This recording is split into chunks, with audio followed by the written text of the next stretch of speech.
Now, regulations as well also provide various data and service categories and highlights the risk rating for each of those data categories. The first of those data categories is product information and service touchpoints. Now, this is information on generic information on products provided by participants to their customers and access points available for customers to access service. Examples of which are ATM, POS, agent locations, channel, information on channels, information on volume and value, institution identifiers, service codes, fees, charges, and the like. Now, this information could be used by an innovator to develop certain products. But as we can see, there's no personal information that's provided there. And so the risk rating for that data category is low. The next category is market insight transactions. Now, this provides statistical data aggregated for products and segments. It's also not associated to any individual or customer, and also does not provide any personal data. The risk rating for that category is moderate. And then we have the personal information and financial transaction. Now, the data within this category is data at individual customer level and other general information, which contains some personal data, KYC, total number and types of accounts held, and other data that around customer information. But the information here provides more personal data on the individual customer. So the risk rating for this is high. And then the next category is profile, analytics, and scoring transaction. This provides some analytics to the data, e.g. credit score, income ratings, and the like. This category is also high. Now, depending on the next slide, we'll talk about who can have access to these types of information. Now, the next slide here looks at the risk management maturity level and data service access level. Who has access to what?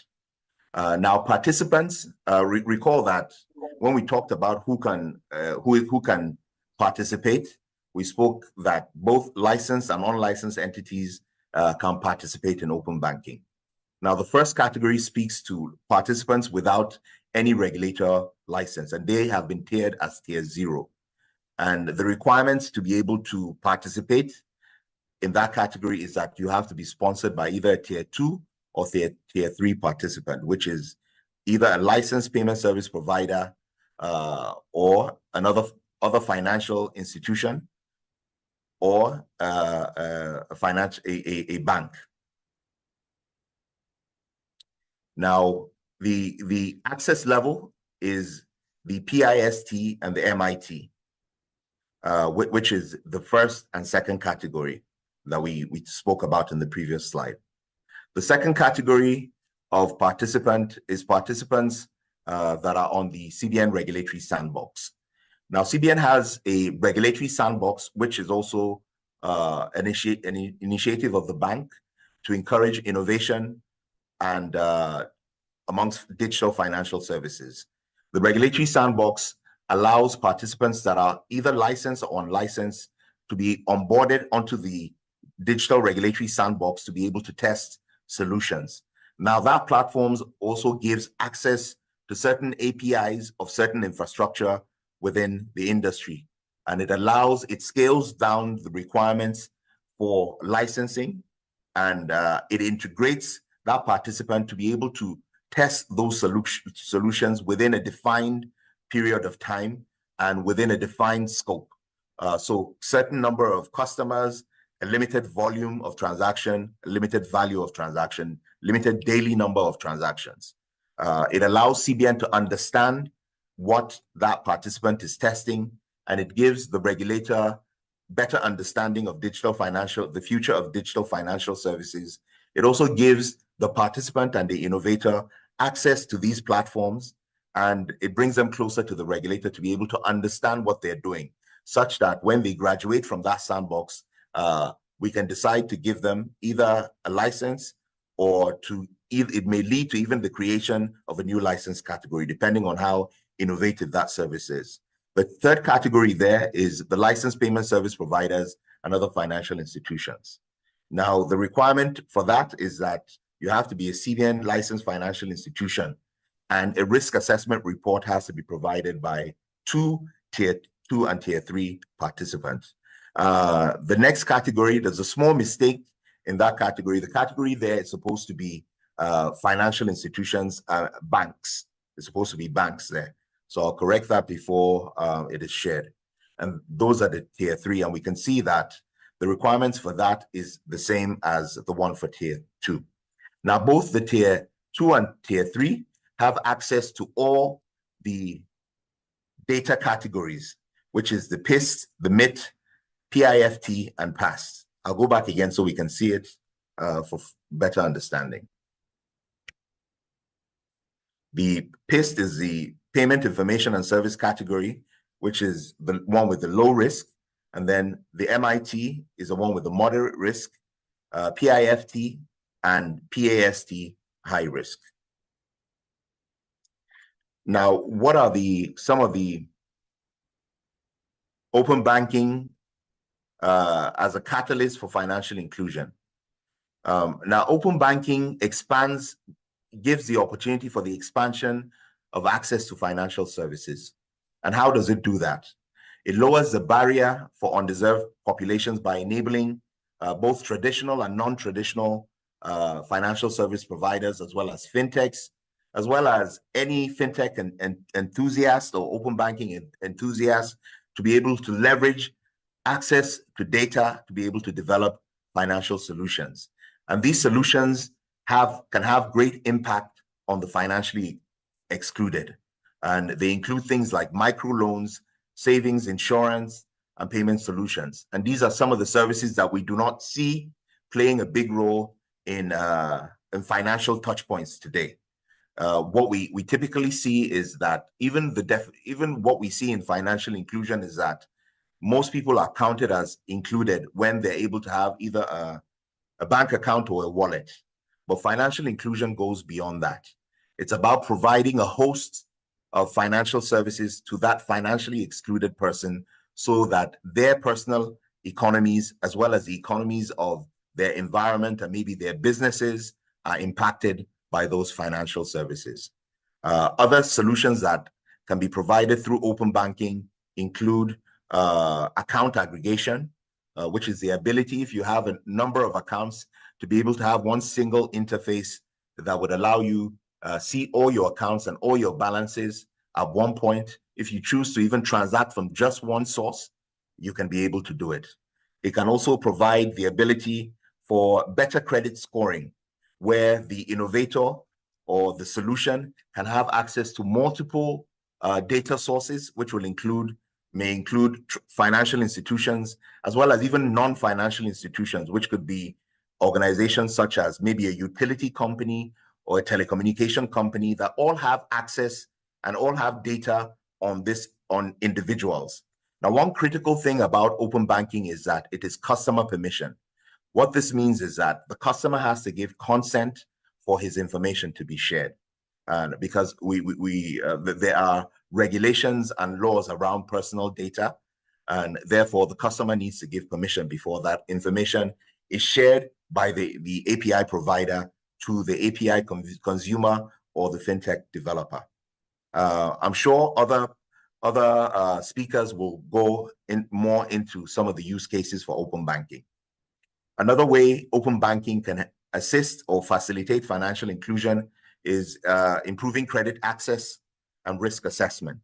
By having access to multiple touch points where the customer may have data, it opens up better analytics for that customer, and better credit scoring can be built on that customer, giving him access to financial credit.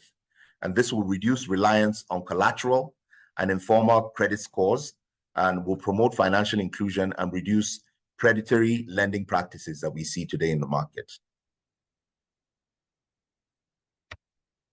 It will also help drive innovation and competition by having this mix of traditional non-traditional financial service providers, as well as fintechs, payment service providers, a host of different categories of API providers and API consumers. It will create a thriving innovation and competitive environment, which the customer will benefit at the end of the day, because the innovation that will be happening is to meet the customer needs, and customers would be able to have their pick and choose of who they can choose to provide those services for them. This will ultimately drive down cost, improve service quality, making financial products more affordable and accessible.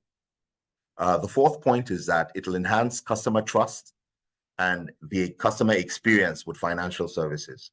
By the time you're able to have these various integration into multiple platforms, user and customer experience will be significantly enhanced. And customer will retain control over their data. A customer can choose through the consent management to choose when to give access and when to even stop giving access. So if a customer permits for an innovator to use their data to be able to develop certain services, the customer can choose at any point in time to say, I'm no longer interested and I no longer want you to have my data. So it puts the power in the customer's hands to be able to say yes or no. Now, where are we currently with some of the implementations of open banking? We've been able to inaugurate an open banking steering committee, which brought together multiple stakeholders from different aspects of the industry, which includes banks as well as fintechs, payment service providers, as well as other regulatory bodies in Nigeria. Now, that steering committee oversees the implementation of open banking in Nigeria. Part of the work they've been able to do is inaugurate and also put together work streams with the mandate of governance and regulation, technical and infrastructure, data privacy and security, legal and compliance, and then stakeholder engagement and communication.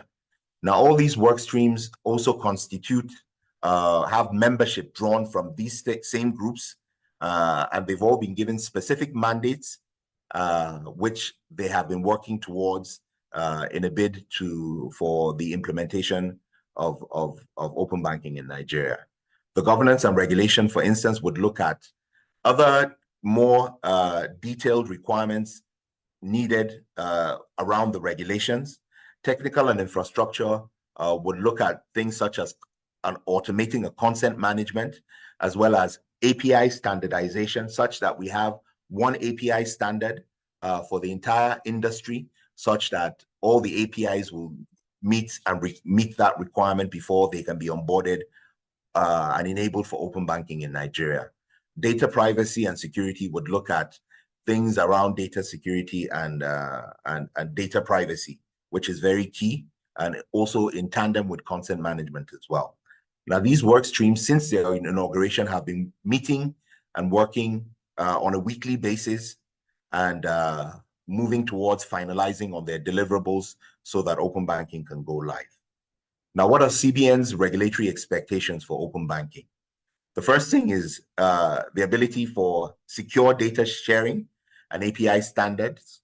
And that's part of the work in which those work streams are doing to finalize those requirements. Just to also highlight that those two regulations I mentioned are public documents and they are available on the CBN website. So if you need additional information on them, they're accessible on the CBN website. The second expectation is that participants that are going to be onboarded onto the open banking registry would be vetted to ensure that we have trusted people that would either be API consumers or API providers. And of course, there will need to be oversight on the implementation of the operations of open banking once it goes live. Customer consent and data protection are also essential. And I spoke about how we're looking towards automating that customer consent such that it will operate as a pop-up and give the customer control to say, I give access or I don't give access, or I stop giving access. And that customer consent will provide information on who is requiring your data, what they're requiring it for, how long they will be requiring it for, and the modalities for you to discontinue or to continue. Other requirements are around risk management, incident reporting, customer dispute resolution, because these are very critical steps and things that we expect every participant to have in place, such that we limit the incidents that can happen within open banking. Now, open banking represents a transformative leap towards a more inclusive financial ecosystem. It'll empower individuals with greater control over their data, and it'll foster innovation in financial services. It presents the opportunity to break down barriers, empower small and medium enterprises, and unlock innovation that will reach the underserved and create a more equitable future where everyone can participate in the financial space. Thank you for your time. Thank you. Thank you so much, Mr. Shaigang, for this insightful and strategic presentation on Central Bank's vision for open banking. Well detailed, and we have a few questions here that we would like you to quickly take before you step out. What is regulation around aggregator platform like you have with the PSD2 in the UK, since each bank can expose its API to third parties? So it means that API consumers would then need to connect to 30 banks to cover their total user base. Is there room for aggregators to help make it easy to quickly onboard third parties? There is room for aggregators, and those are part of the details in which both the governance and regulation, as well as the technical work streams, are working towards. Now, before open banking goes live, this is information that will be made public and shared so that everyone is in the know of the expectations and the requirements and where you can participate. Absolutely. Then the second one quickly, what are the regulations around data privacy and security? What is in place to ensure PII are not exposed, people's information are not exposed irresponsibly? Okay, so of course we know about the NDPR, which is a major requirement in Nigeria for the operation and sharing of any customer personal data, and that regulation is implemented within the open banking requirements. Sorry, what was the second question again? So what is in place to ensure the personal information are not exposed irresponsibly? Okay, so the first thing is that and that's why that vetting process needs to happen before anyone is onboarded onto the open banking registry. So number one is to ensure that the right people have been vetted and allowed to come in. Number two is that once you're onboarded on the open banking registry, any activity you do from then on would be linked to you, because you will be, once you registered, you will be tokenized, such that all the activities you do will point to the fact that you are the one that have initiated that transaction. That would help us to be able to carry out oversight and have viewership on who is doing what, in addition to the information that we would also be getting from both the API providers and API consumers as part of reporting. Thank you very much. So the last one now, is the open banking registry same as Sandbox?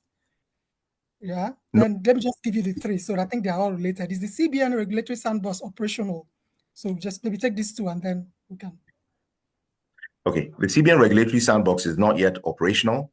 However, its work is ongoing and has reached a significant milestone, and hopefully you would be hearing from the CBN soon on how soon we'll be going live.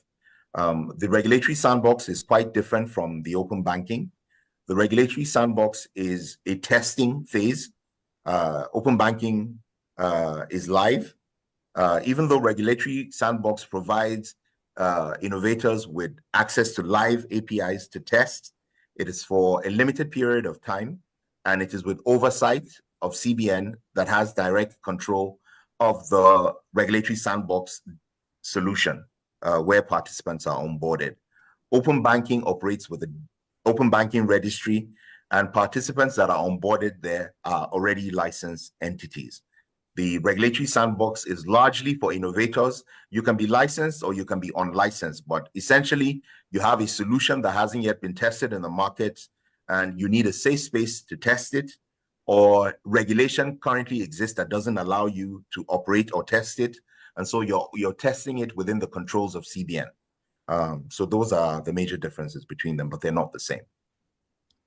More questions are throwing in, so let's just take one more. Do the credit bureaus have a role to play in this space as either open banking consumers or providers?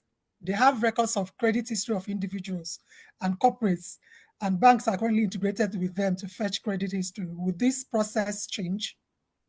Yes. So, of course, credit bureaus will also play a part, and credit bureaus hold a lot of data as well. And remember that in the presentation, I mentioned that license in tier two, sorry, is the licensed payment service providers and other financial institution.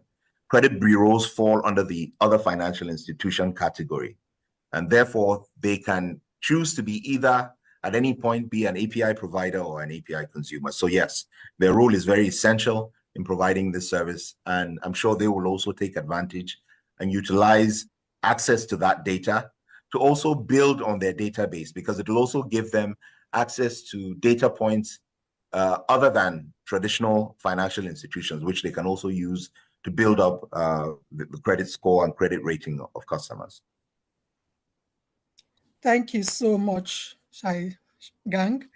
What we have just heard lays a strong foundation for the conversations we're about to have subsequently, right? So conversations that goes beyond policy and framework into real world execution.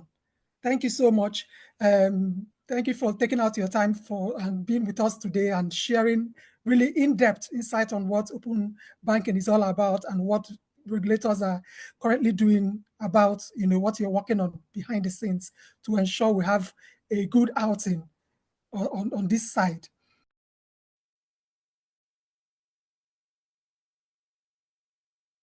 On policy and framework into real world execution. Thank you so much. Thank you for taking out your time and being with us today and sharing really in-depth insight on what open banking is all about and what regulators are currently doing about, what you're working on behind the scenes to ensure we have a good outing on this side. So before the panel session, which is what is coming up next, we'll have a goodwill message from Mr. Akin Borakio. He's the Registrar CEO of the Chartered Institute of Bankers of Nigeria. So he has a short goodwill message for us.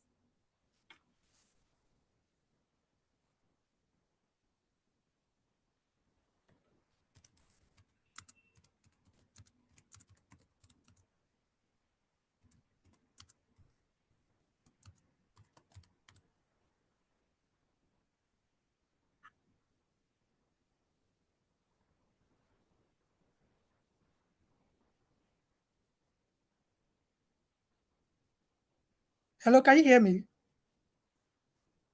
Is Mr. Akin here? Okay, you can go ahead. Okay. Let's go to the panel session. Yeah. Okay. So the exciting one now, the next exciting thing. So the panel session titled Driving Financial Inclusion Through Open Banking. We're going to be looking at opportunities, barriers, and action plan. We'll explore how the building blocks. It's in transit, right? We can hear. Okay.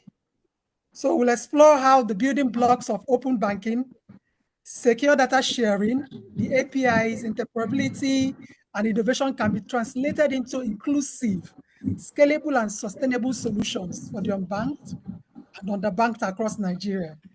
So we'll ask, how are fintechs, banks, infrastructure players bringing inclusion to life through open banking? How will they do that? What's still getting in the way? be it trust, literacy, regulation, or tech capacity? And critically, what actionable steps can each stakeholder take to accelerate meaningful financial inclusion? To help us unpack these questions, I am joined by an exceptional panel of industry leaders and not just observers of the ecosystem, but active builders of it.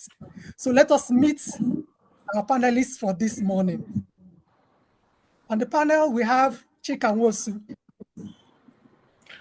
Good morning. Is he here? Uche. Yeah, I'm here, Uche. Good morning. Okay. Good morning. So Chika is the CEO, Chief Executive Officer of PamPay. Of course, PamPay is not new to us. It's a digital wallet platform serving millions of Nigerians and expanding access to digital payments and financial services at scale. The second panelist is Faith Ojiku. She is the head of embedded finance at Credit Direct Limited. This is where we are shaping how credit solutions are delivered seamlessly at the point of need, especially for the informal and underserved segments. And the third panelist is Mr. Chukwudifu Ndupu. He's the manager sales and business development at Zone. Zone is a company powering next generation real-time payment infrastructure that can enable scalable open banking adoption across institutions. So together we will dive into the points of today, which is the practical opportunities open banking presents for financial inclusion, the barriers, and the actionable next steps. So let us welcome our panelists. If they're here, let's just say hi. Thank you. Hi. Okay, Faith is Thanks here. for having me. Hi, Chika, too. Nice to see you. Yeah, Faith, how are you now? Longest time. Very well, thank you. So, Mr. Chukwudi, is he here as well? Yes, I'm here. Hi, everyone. Good day. Okay. Hi, nice to have all of us. So we go on straight to dive in. So on the first topic, which is unlocking the inclusion potential of open banking, I will start off with Mr. Chika. So PamPay has been rapidly become one of the Nigerians' most useful and used digital wallet, especially among first-time users of financial services. How is open banking going to help PamPay deliver deeper financial services like credit, whether it's insurance, and so many other things to the unbanked, underserved, and financially excluded segments? Mr. Chika, over to you. Okay, thank you, Chair. Good morning, everybody, and welcome to this program. So fourthly, when we look at open banking, which we know that is actually secure data sharing, which allow platforms like PamPay and other financial institutions to have a kind of personalized services for users. So for us, the open banking will do a whole lot for PamPay. Firstly, by integrating an alternative data source like airtime, because what we are trying to do in open banking is that we are trying to access data. So, and when you talk about bank, most of the banks don't have footprints in the financial institutions because many of them are operating in the informal sectors. So for us, through the open banking, because we are going to be integration of APIs to other platforms to access data, a secure platform to access data. Even though they don't have footprint in the financial institution platforms, but some of them use data, some of them go to POS to withdraw money, they do a whole lot of things. So we can also, through open banking platform, integrate this kind of alternative source of information like a usage of airtime, utility, bill payment, agent transactions, and other things like that. So PamPay can offer low cost. Through this, we can offer low cost services tailored to underserved users, because what we are trying to do is to provide a low cost. When you are talking about financial inclusion, you're also trying as much as possible to reduce the costs of financial provision for this kind of people. So we also try to provide things like micro savings, instant transfer, and the cash back reward, which we're already doing, removing barriers of entries and the costs for this kind of a user. So another thing we are going to do is that currently PamPay already uses transaction history There are some people that have never accessed credit in their life because Nigeria, for instance, do what we call cash economy in the past, though we are shifting to credit economy, but we are not getting to that place. So what we did that we use what we call the transaction history, the app behavior, then airtime recharge to inform third-party loans offerings. We also look at open banking to expand access to user permission for bank data. This will enable fintech like us to assess credit worthiness more holistically, because this is the only way we can do it, even for individuals without formal credit histories. But through this, we can also get this information. So another thing open banking can do for PAMPay or do for other financial institutions is they design services around actual user behavior. For example, women who is running an informal business or rural entrepreneur using PAMPay agents can access savings, credit, even insurance products that are customized to their pattern and needs, especially when there is a kind of enhanced shares data from other sources like cooperative societies and the telcos. Thank you very much, Uche. Thank you so much. You did quite justice to that. The next question will go to Faith. So embedded finance has the power to bring financial services directly to people, often at the point of need, right? From your experience, how can open banking strengthen embedded lending, make credit more accessible to low-income or informal sector users? Uche, thanks for asking that question. I wanted to start by just saying shout out to CBN with the open banking policies they're coming up with. I think it's a welcome development. I like the way Chika just summarized so many things that maybe we kind of have to say at all. But the exciting part is that when you look at embedded finance as a sector, you're just saying, I want to bring the financial services much more closer to the consumer, to the customers, right? And the truth is, when we talk about financial inclusion, we have to be real that most of our customers cannot come to us, cannot come to those financial services. We need to reach them. And that's how you actually drive inclusion, right? I would typically want to not just try to call data. I would say Mama Risi is in Mushin today. She has a small stand in Mushin. She's selling tomato, right? Today she has a feature phone. In her feature phone, she has WhatsApp functionalities there. Some of our customers are using that WhatsApp to request for, oh, Mama Risti, give me tomato of this amount. She has some medium-sized customers. She has some small-sized customers, right? And Mama Risti does not go to any commercial bank. Even if she has one old commercial bank account, she's using the current day. Of course, we don't want to mention PAMPay, but we have to mention some of them. She's using the agency banking platforms that are available, where a POS agent is just close by to her, then she can put money in it. But what is important is that Mama Risi already has behavioral patterns that exist today. It might not be a regular transactional record. It's not a credit bureau, because there's something that I keep saying. The credit bureau that we're talking about today, how many people are on that platform? Over 60% of Nigerian adults don't even have credit history. So that is already a faulty process, right? So today, the Mama Risi that we're talking about, imagine a world where she just gets an alert and says, oh, based on this behavior that we have seen you do, where people are ordering and people are paying using your WhatsApp channel, we're going to offer you this credit to help you build your business. And then Mama Risi is excited. Or is it the vulcanizer that we're talking about? The guy today, or the mechanic that is working with maybe Bolt drivers today, there's a pattern. A lot of Bolt drivers come to him. He's always fixing their cars. These transactions exist, right? But the truth of the matter is that we are not using those data points, those behavioral data points that are true to our nature as an economy, especially in Nigeria, to say, let's provide access to credit. So I would say that for us, open banking is like the fuel. And I will tell you every time and every day, every time I tell people, I said, the future of how we drive this financial inclusion is embedded finance, right?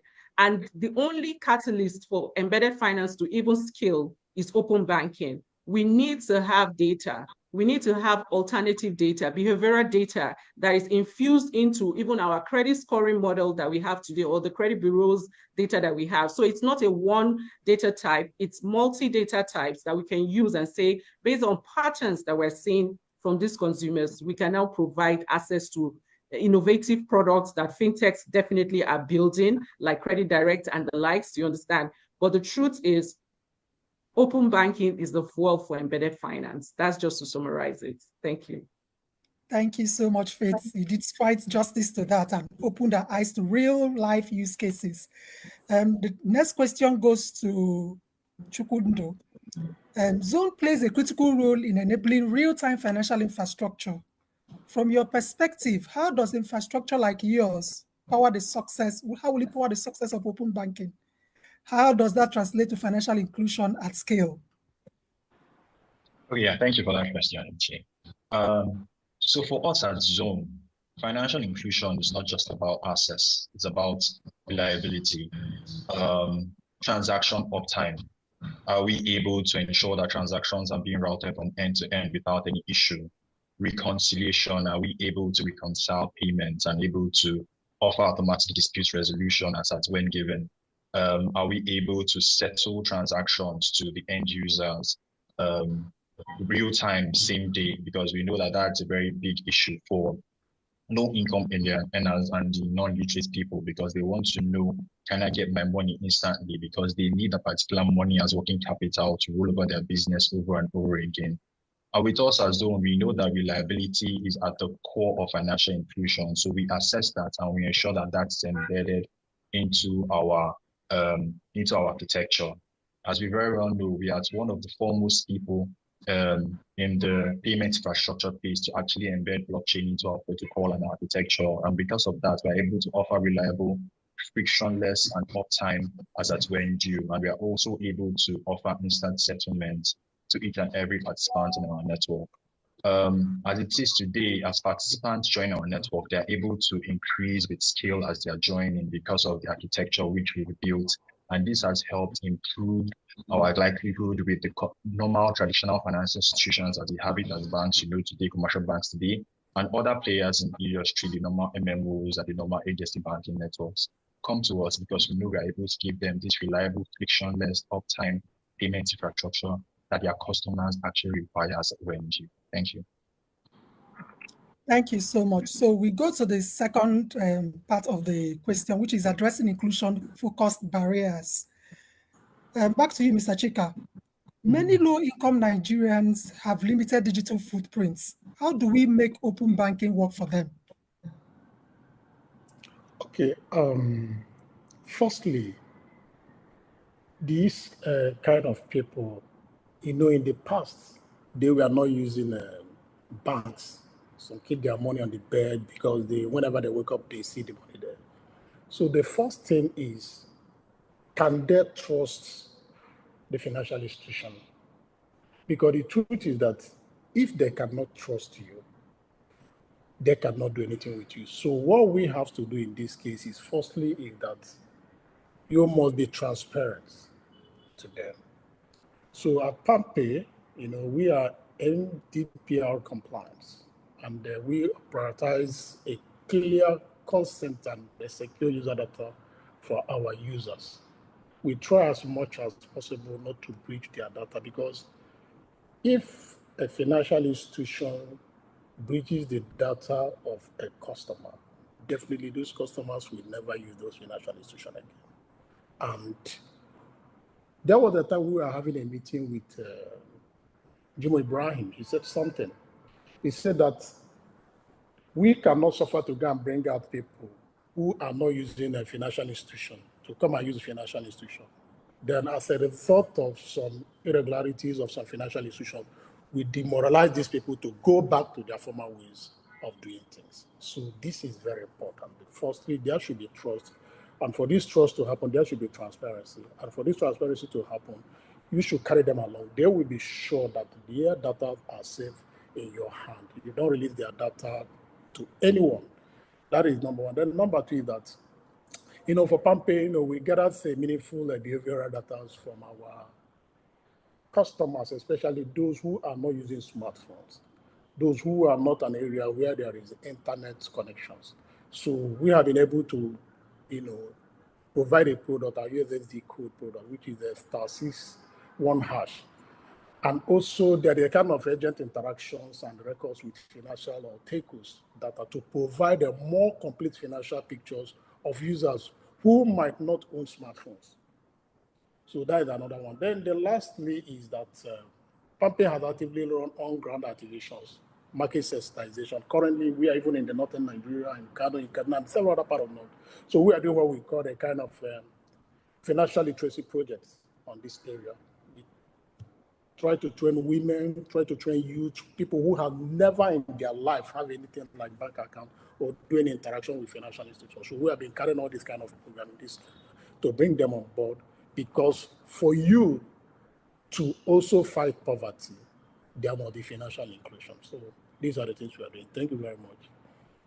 Yeah, just a quick clarification. So if you're saying that you're training them, you're having training programs, just can you give an example? What kind of training are you training them? Are you showing them how to use the Financial phone? literacy program. Okay, there are people who have never known how to access credit in the past. There are people who don't even know that maybe I am making like 1,000, 2,000 naira every day. There can be a kind of micro service, and this service can also yield interest for you. This is another way of making money. So there are someone who have a business. That business is a business that worth 100,000 naira, and maybe he needs some stock in the shop, but he doesn't have money. I went to Mama Chukwuka to give him money. Mama Chukwuka doesn't have, but he can go to one financial institution and access credit. And these credits recently are very easy to access, so they can access it and put into their business. So these are the kind of education we are carrying out in the North. Teach them how to build their financial base. Teach them how to access credit facilities. Also, teach them how to manage their funds and as well. So these are the things we are doing up north. And we're also going to expand it across the country. Thank you.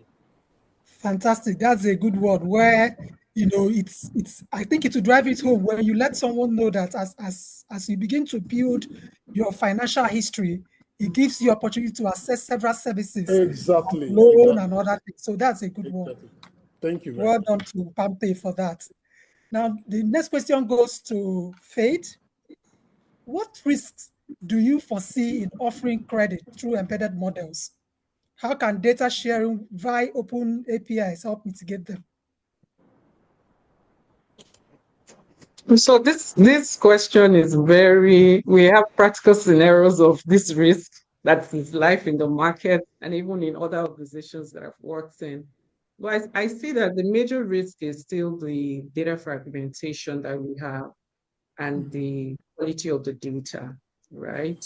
A lot of the use cases that we've seen is, especially when we look at even the North, while we have some bit of data, but you find out that the integrity of that data is flawed, where somebody surprisingly can have maybe 2 bank verification numbers, right? And they can have some kind of contrasting information, and you can't really determine what data is what. But the fragmentation is saying that everybody is still working in silos, having different data points everywhere. And what we see open banking do is to try to bring all that data into one, right?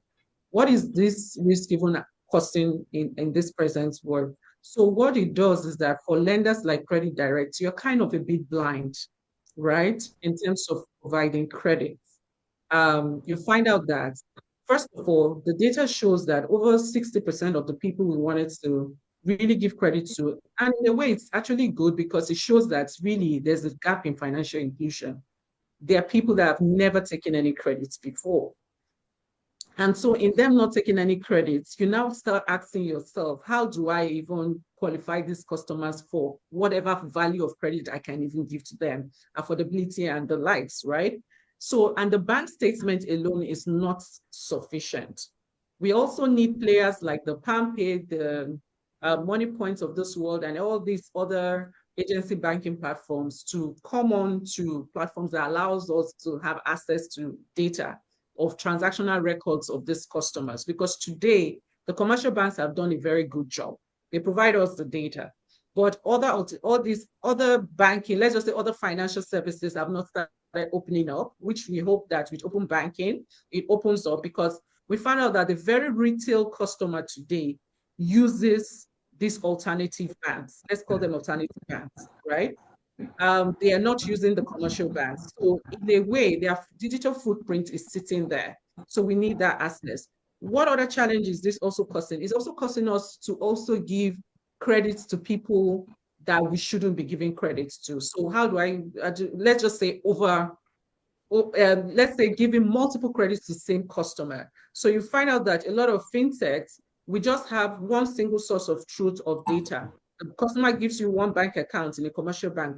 You can give 3 fintechs the same bank account, right? And we're scoring that customer at the same time. And you find out that everybody offers that customer credits. So you've overburdened that customer, right?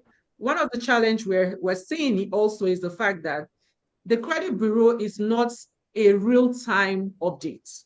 We need to go to a real-time update of the credit bureau.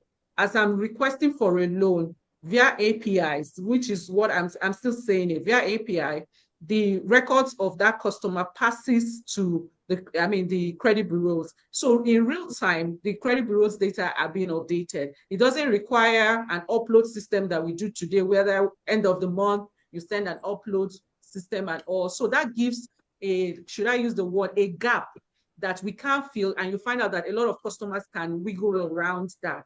So these are the risks, but it's exciting to know that open banking is going to solve this risk. We also see risk in repayments. Repayments, we talk about credit all the time, and I typically will always tell you that if you take 1 billion and put it, just stand in a Ikeja GRA in Lagos, you will find all the customers that will take that 1 billion in less than 2-3 hours. The entire money will be disbursed. But the challenge is the repayment side. I know Zone has done a lot of work in that space too.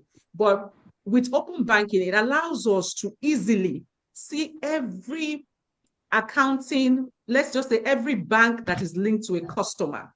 And then it can help us to create a system that allows us to have a smart switching system that allows us to debit customers from different places, and maybe create the consequence management system that we've been talking about for so many years that needs to happen. And so with that, it unlocks customers to several financial services that we can offer them, from credit, which is a major one, speaking from my own sector, to insurance and other products that we're talking about, and of course, investment products. So those are the risks, but I see open banking helping us move a very big step to solving this risk going forward, as long as we are very determined to make it work. Thank you so much, Faith. Well detailed. And that brings us to your point, GSI. I don't know whether Shai Gang is still here, whether GSI is also being considered as part of the things that open banking would also look into, to make sure it is all looked in, so that we'll have a very good time on the open banking when it finally goes live. Just to say that on GSI, I was excited when GSI came, but it was so shocking that financial institutions like us that are licensed were not considered. It was just the commercial banks. So it comes back to, we know the people that are going to extend this credit to the retail consumer to drive the financial inclusion. So we really need policies that would ensure that even the license.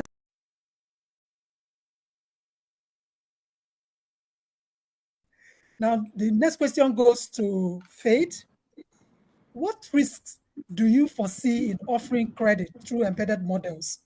How can data sharing via open APIs help mitigate them?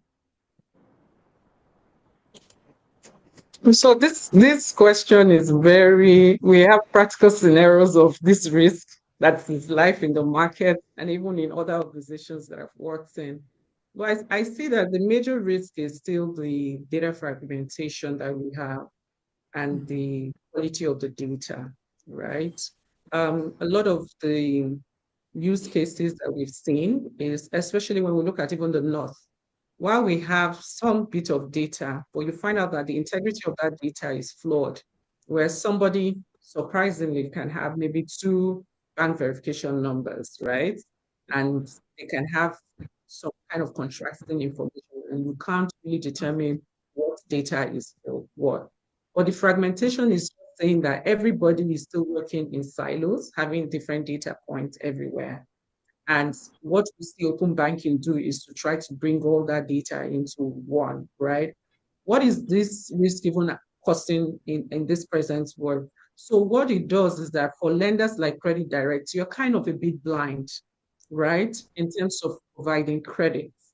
You find out that, first of all, the data shows that over 60% of the people we wanted to really give credit to, and in a way, it's actually good because it shows that really there's a gap in financial inclusion. There are people that have never taken any credits before. And so in them not taking any credits, you now start asking yourself, how do I even qualify these customers for whatever value of credit I can even give to them, affordability and the likes, right? So, and the bank statement alone is not sufficient. We also need players like the PalmPay, the Money Points of this world, and all these other agency banking platforms to come on to platforms that allows us to have access to data of transactional records of these customers, because today the commercial banks have done a very good job. They provide us the data, but all these other banking, let's just say other financial services have not started opening up, which we hope that with open banking, it opens up, because we found out that the very retail customer today uses these alternative banks. Let's call them alternative banks, right? They are not using the commercial banks. So in a way, their digital footprint is sitting there. So we need that access. What other challenge is this also causing? It's also causing us to also give credits to people that we shouldn't be giving credits to. So how do I, let's just say let's say giving multiple credits to the same customer. So you find out that a lot of fintechs, we just have one single source of truth of data. The customer gives you one bank account in a commercial bank. You can give 3 fintechs the same bank account, right? And we're scoring that customer at the same time. And you find out that everybody offers that customer credits. So you've overburdened that customer, right? One of the challenge we're seeing also is the fact that the credit bureau is not a real-time update. We need to go to a real-time update of the credit bureau. As I'm requesting for a loan via APIs, which is what I'm still saying it, via API, the records of that customer passes to the credit bureaus. So in real time, the credit bureaus data are being updated. It doesn't require an upload system that we do today, where end of the month, you send an upload system and all. So that gives should I use the word, a gap that we can't fill, and you find out that a lot of customers can wiggle around that. So these are the risks, but it's exciting to know that open banking is going to solve this risk. We also see risk in repayments. Repayments, we talk about credit all the time, and I typically will always tell you that if you take 1 billion and put it, just stand in a Ikeja GRA in Lagos, you will find all the customers that will take that 1 billion in less than 2-3 hours. The entire money will be disbursed. But the challenge is the repayment side. I know Zone has done a lot of work in that space too. But with open banking, it allows us to easily see every accounting, let's just say every bank that is linked to a customer. And then it can help us to create a system that allows us to have a smart switching system that allows us to debit customers from different places, and maybe create the consequence management system that we've been talking about for so many years that needs to happen. And so with that, it unlocks customers to several financial services that we can offer them, from credit, which is a major one, speaking from my own sector, to insurance and other products that we're talking about, and of course, investment products. So those are the risks, but I see open banking helping us move a very big step to solving this risk going forward, as long as we are very determined to make it work. Thank you so much, Faith. Well detailed. And that brings us to your point, GSI. I don't know whether Shai Gang is still here, whether GSI is also being considered as part of the things that open banking would also look into, to make sure it is all looped in, so that we have a very good time on the open banking Yes. when it finally So goes live. just to say that on GSI, I was excited when GSI came, but it was so shocking that financial institutions like us that are licensed were not considered. It was just the commercial banks. So it comes back to we know the people that are going to extend this credit to the retail consumer to drive the financial inclusion. So we really need policies that would ensure that even the licensed financial institutions can also get access to all this type of services. Fantastic. Yeah, so straight on to Chukunde zone. So inclusion often fails at the last mile due to friction, right?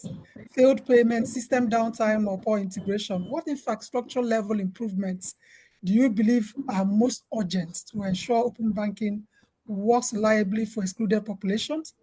Then what are the infrastructure gaps, right? Connectivity, devices, agent network that hinder inclusive deployment of open banking solutions?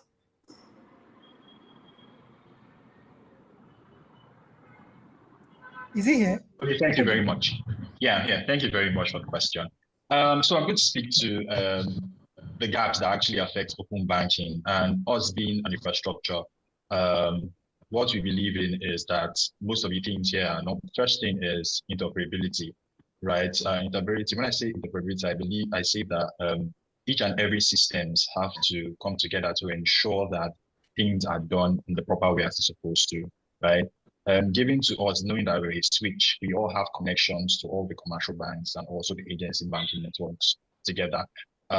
Given that we have that connection, we have foresight to be able to see and discuss with both sides of the financial landscape and know which products actually they need for their customers. Those people say, for example, as I said initially, financial inclusion actually is supposed to drive the unbanked and the unlearned in rural areas into the financial sector. And to be able to do that, there are specific things that need to be done. Number one, I'll actually see that the unbanked needs to be banked by the help with the agency platform and the commercial banks, as the case may be. And because of these particular financial institutions know the pain points of their customers, they are able to relate to licensed switch such as ourselves at Zone, who own the infrastructure to actually build products to ensure reliability and interoperability of our products and services which they can release to their customer. The other thing is uptime, right? We know that traditional switch today usually have issues with uptime because of a lot of transactions pass through their rails and they're unable to withhold those transactions because of the magnitude of the transactions. But with us as Zone, we have an architecture that actually increases the scale. As financial institutions come on board on our platform, they bring in their own computing power, which actually increases with scale. This actually reduces downtime of transactions, which shows that transaction is actually really up on our platform at 99.9% of the time, which is actually top-notch compared to other switches that we have, traditional switches we have it today on our platform. With this, we are able to offer other products that are needed for financial inclusion to ensure that these financial inclusion products are reached out to people in the rural areas, as the case may be. One other hindrance I would like to point out here for financial inclusion is also network. I know people don't really mention about that, but network speed is actually really important, and we actually have to put that into architecture as we are going to offer financial inclusion to people in the rural areas. When you speak of network, you speak of when POS terminals actually need data from telcos to actually work, right? Most people, as I said, most financial inclusion and other financial services and banking network have actually built in other products like USSD that actually be used by future phones and not smartphones, so that this can actually help out with people in the rural areas and ensure that this product reach out to them and they're financially included into this. So bottom line, what I'm trying to say is that for us as a switch and a payment platform, we ensure that we imbibe these three basic things: uptime of transactions, interoperability of solutions and products, and ensure that we are able to settle to clients real time so they can actually offer these products to their end users and ensure financial inclusion is done and done rightly in the rural areas. Thank you. Thank you. I have one interesting question for Mr. Chika. How can we ensure that open banking does not accidentally widen the digital divide?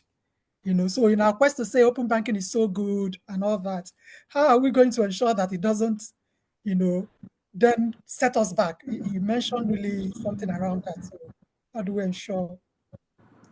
I don't think open banking will widen the divide in the digital banking. Accidentally. I don't think so. There is no way. What open banking is going to encourage is actually collaboration. And once there is a collaboration, then there's going to be a more effective way of, reaching out to the people. Because when we are talking about open banking, just like Faith said, what I don't have, you have. For instance, telcos have data, they have information of people. So for us in Pampi, maybe we don't have such a thing. So when we collaborate with those people, we get those information and we serve the people well. So actually, what we are going to do to avoid that is that there must be a collaboration between the fintechs, banks, telcos, even government agencies like NIMC and several others who warehouse data to collaborate together. So all these things must be done. There should be a kind of trust. And another thing is that because why most people are also very, very skeptical about open banking is compromising of information. So most of the time, people will say, oh, how this platform, how secure is the platform? Are you sure that if we allow them to access our information, those information is not going to be compromised? So once the regulation is okay and there's certain that all these things are in place. So it is only collaboration, and open banking is all about collaboration. So once there is collaboration, I don't think the only thing that will happen is that there is going to be a better provision of services for customers, for consumers. And I think it will even help all the institutions also to grow, both in revenue, both in their business and all that. Even in their expansion, it's going to help that. It's also going to help in a more product development and so on and so forth. So thank you. Thank you so much. You just hit the nail, at the right place. So to you, Faith, we often talk about this collaboration. So just continuing from where Mr. Chika stopped. So we often talk about this collaboration across the ecosystem. What types of partnerships between lenders, fintechs, banks, or telcos do you believe are most critical for scaling embedded financial solutions using open banking? Yeah, so thank you. I actually like the way Chika just even started. Collaboration is a must. And we have to start looking at it from a perspective of if we don't partner, then we wouldn't grow. Then the journey of financial inclusion is just a mere, we're just talking. We'll keep talking about it and it won't work, right? Partnership is important for inclusion, to take out the noise from all the conversation and really drive towards growth. Where I see partnership is, I would still go back to a scenario of the customer. Let's say Mr. Mr. Chidi. I don't want to say Mr. Chika. Mr. Chidi, same thing. Using WhatsApp, right? Is using WhatsApp to get orders, using USSD to make payments, and is also receiving money through wallets. That entire transactional ecosystem that I've just described needs different players, right? You need the telco for connectivity. You need the fintechs or the banks to ensure that the customer gets the access to maybe credits or use that financial records to work. You need regulators to provide the enabling environments for all these players to even work, right? And of course, at the heart of it is the what we call the open banking infrastructure that ensures that the data is shared amongst all these players, right? I would say that partnership have to be seen from a different lens. The era where banks sit down on so many data of a customer and they are fine with just being there. They have customers that have been with them for over 20 years and they have not even provided anything beyond what we call savings account for that customer. And they are not willing to open up that information to some other party that is very interested in serving that customer, we need to see it from a different light. We need to see generating revenue from revenue share models and stop looking at it from, oh, I have to be the one to serve those customers myself. I need to create the ecosystems myself, everything myself. And of course, the telco have over 70, let's just talk about 70 million customers, right? They are using mobile phones. Of course, there's more than that, but they use mobile phones today. They buy data. Some of them buy airtime. A lot of information just all over the place that is not structured or put in one place. So beyond even just looking at financial records is to say that captive transactional platforms, we need to find ways to aggregate all this data, and everybody in that ecosystem willing to say, let us share revenue. Let us all come together. Let's serve these customers. Of course, the fintechs, as I would say, Credit Direct is part of it, that we would create our job is to create the right products for these customers, to personalize the experience for these customers. But we should be willing to all come together collaboratively to say, we will share revenue, we'll serve these customers, and we'll keep growing with these customers, and everyone in the ecosystem is winning together. So we need to look at it from the perspective of partnership works for all of us to win, and for the customer at the end of the day to grow. And that helps our economy also to grow. So I would say if there's no partnership, then we're not ready to drive financial inclusion or even make open banking work. Thank you so much. One question to Mr. Chika. So I was recently in a more like, not so rural, Ajiro in Lagos, somewhere there in Lagos. That is a more like, still like remote setting. And I was surprised to see that people with what we call those cards that come to collect money from the market, or the women that sell things there, was still in operation, even with all the risks attached to it, where the person with the card can decide to, after collecting your money, might have an issue or something happens and he goes away. People are still indulging in that. So how do we bring these non-traditional financial players like the cooperatives and informal savings group into the open banking, into the ecosystem? Especially with the work you're doing now in the rural areas in the north, hoping to go to the east, south, and west. So, how are we doing that? How do we plan to do that? Okay, just like I said before, collaboration. When I talk about collaboration, for instance, Pampe, we have our agent network of over 500,000 plus, agent network across the country. We are in all the local government in Nigeria. We are spread everywhere. We are moving into, this year, we have made plan to move deeper into the rural areas. Most of these areas, banks cannot go there because, let me give you, for instance, we are in a program yesterday, and we were discussing about similar thing. When you go to some northern regions or some northern states, the only place you can find banks is only at the state capital. Outside the state capital, you cannot find banks. So for this to happen, fintechs and banks must collaborate. Do you understand? So yes, we are the ones who are in the rural areas, because for us, we don't need to build these structures to have our presence in all those areas. As long as we have our platform and we have our agents in all these areas who are already supporting cash in, cash out in these remote areas.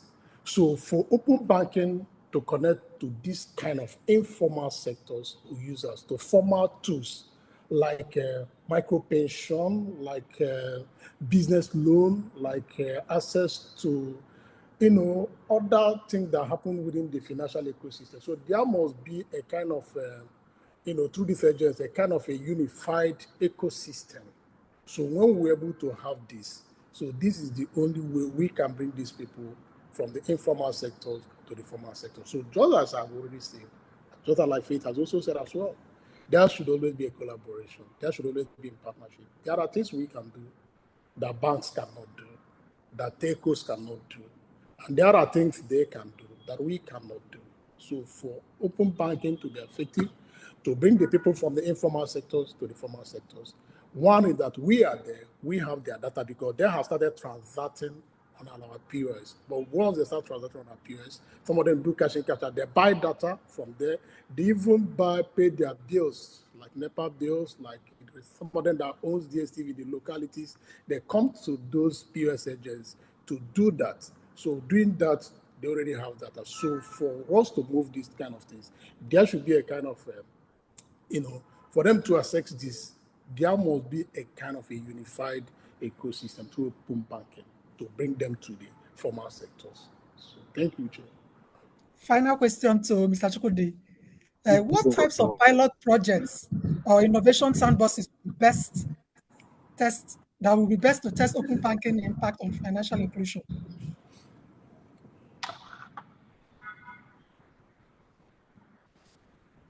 Mr. Chukwudi, did you get that? No, I didn't get that. Please, can you say that again? Oh, okay. So I said, what types of pilot projects or innovation sandboxes would best test open banking impact on financial inclusion? Okay, great. Thank you for that. So, number one, for open banking, right? There are a lot of things that we know that the customer fear, right? Number one is issue of consent. Most people in the rural area don't understand what consent is. They might think that maybe consent is you giving them opportunity to go into their various bank accounts and just take money without them letting them know about it. Another issue is concerning reliability and fraudulent transactions, right? People are scared that once open banking is out of the way, they are going to be able to share their data with fraudulent organizations and they'll be able to take their money. And that's a very big curious. So thinking of that and thinking of APIs, right?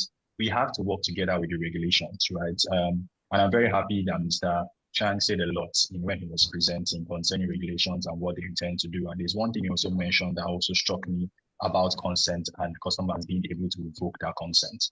I believe that's going to be a great thing to actually put into the new API. So once that API is actually built and the sandbox is actually built, I believe, first of all, transactions on that API has to be reliable and frictionless. That's why you need a partner like Zoom to come on board. Number two, when it gets to consent, it needs to be baked into those particular APIs with the advancement of the regulators like the CBN and NDRP to ensure that once individuals, consumers are able to give their consent for their data to be shared among each and everybody, number one, they need to know what their data is actually used for. It needs to be spelled out. And when I mean spelled out, it needs to be written down in various languages or local languages, because as you very well know, the underbanked and those people that are not really literate don't really understand our basic English, as most of them don't understand that. So it's good that it's built out in various languages. And also, I believe that in that API, there should also be audio files actually explaining to these unbanked what their consent, what their need for their consent is actually is, so they can actually key into it. And also right importantly, I also believe that they should be building that API should be the key to actually revoke your consent when you actually don't want to play with that same financial institution. It's to give the consumer a sort of comfort to know that yes, even if I'm giving my consent for my data to be shared, I can revoke it at any time, and my data is actually not in that particular financial institution at any time. So I believe an API built around this framework can actually help to drive financial inclusion and open banking to rural areas of the bank. Thank you. Thank you. Thank you so much to our esteemed panelists, Chikamwosu, Faith Ojukwu, and Chukwudi Ndupu, for such a rich and practical and thought-provoking conversation. Indeed, you have helped us move beyond buzzwords into the realities of how open banking can truly drive financial inclusion, from infrastructure to embedded finance to consumer access and to trust. As we've heard today, the opportunities are vast, but they will only be realized if all stakeholders, regulator, fintech, banks, infrastructure providers collaborate with intention to build for inclusion and stay close to the real needs of the underserved communities. And to our audience, thank you for engaging us, for the engagement and attention on this first part. As we move into the next important session, which is consumer protection and data privacy in open banking, where we're going to explore how to ensure trust, safety, and accountability as we scale open banking initiatives. Please join me to welcome the next moderator, Fatima Pollitt, who will be guiding the discussion. Thank you once again, our panelists, and thank you, our audience, for your engagements. Thank you, Chair. Thank you so much.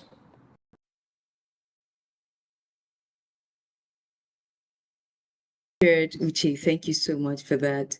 And thank you so much, Financial Inclusion Africa as well, for this platform and for this opportunity. So our time is really, really fast spent. Up next, we're having Onyinye Okinwa, who is the program manager at Open Banking Nigeria, who is going to make a presentation. Onyinye, are you here?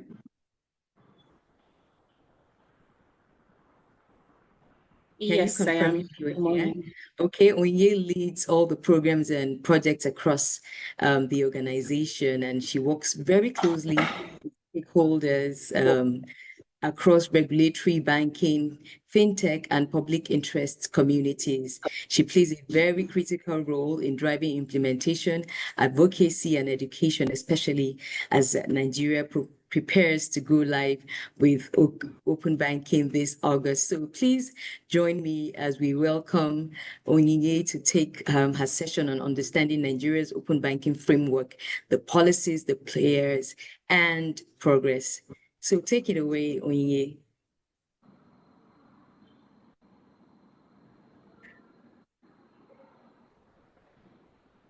I was seeing your screen earlier. Okay, good. Thank you. I just want to confirm that my screen. Okay.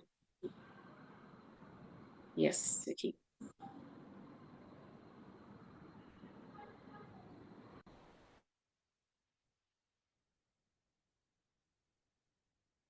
One second. I want to ensure that my screen is showing properly.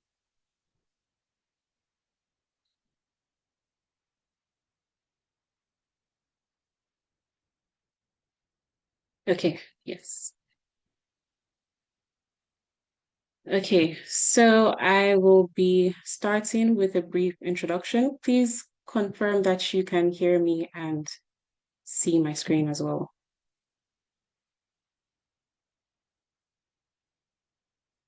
Good. You're good. Okay, thank you.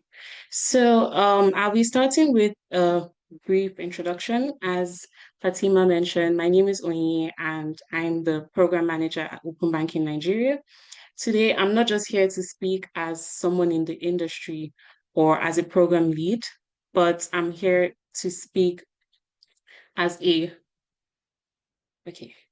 I'm here to speak as a consumer, as a salary earner, as a business owner, because at the end of the day, that's what open banking is about, the users.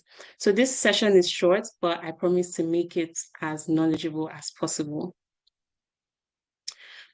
So today I'll be walking you through the Nigerian open banking story, how it all started, where we are now, and what comes next.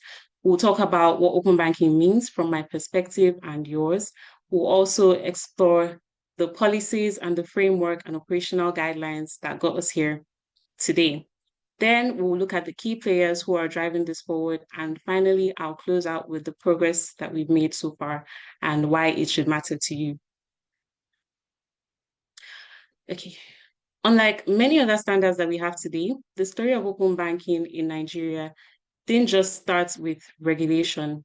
It started with a vision. In 2017, a group of industry leaders, just like many of you here, started asking bold questions. What if we could make financial data portable? What if we gave consumers more control, more power, and more choice? That's how Open Banking Nigeria Foundation was born. Led by people like Adedeji Olowe and dozens of passionate stakeholders, it grew into what we now call the largest coalition of industry players in Nigeria, all united by a common goal, making our financial system more open, secure, and inclusive. It started with the industry building for the industry, but ultimately for the consumer. From 2017 to 2021, it was all about advocacy, awareness, writing the standards, engaging with the central bank and other stakeholders. And in February 2021, the CBN responded with the regulatory framework for open banking, our first official endorsement of the vision.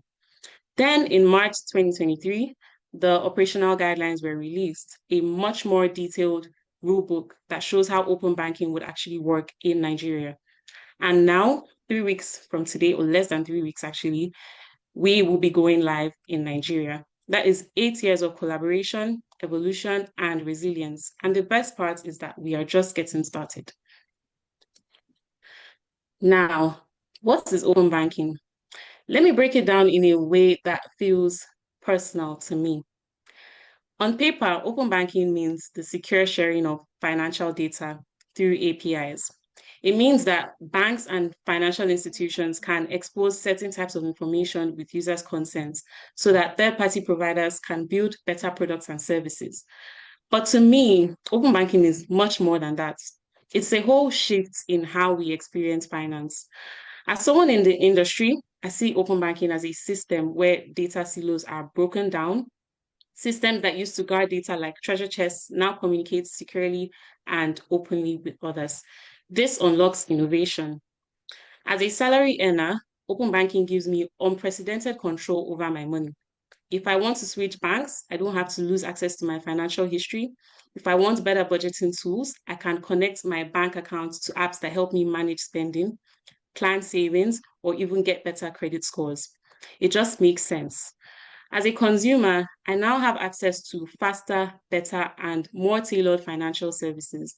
For example, instead of waiting for 3 days for a loan approval, fintechs can use open banking to assess me in real time.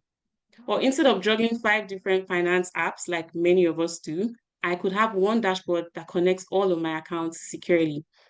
And as a small business owner, it opens up my world.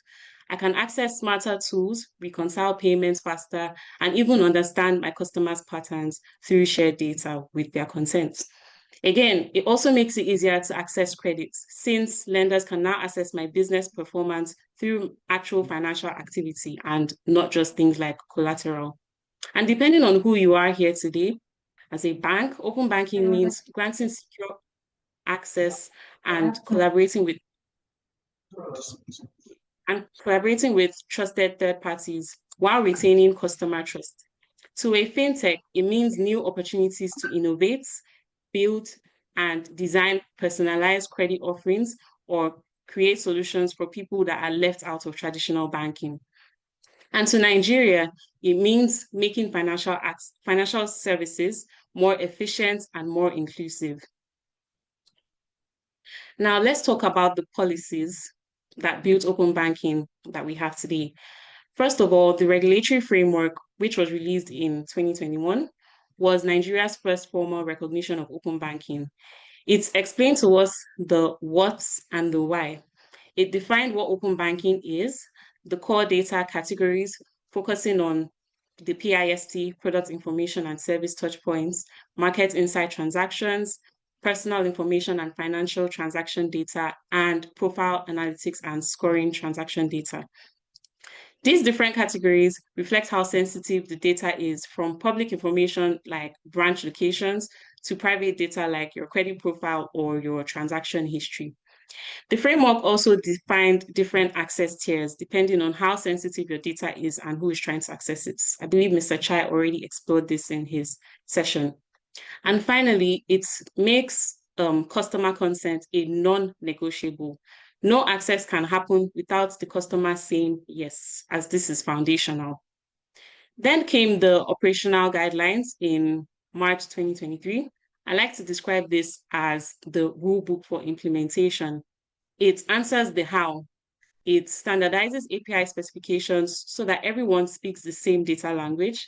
It defines the roles of players in the ecosystem. It also goes into how to register and onboard as a participant, how to manage risks, handle consent, and process customer complaints. And overall, it teaches us how to ensure trust in the ecosystem. So if the framework gave us the vision, the guidelines basically serve as the GPS, and together they have brought us to where we are today.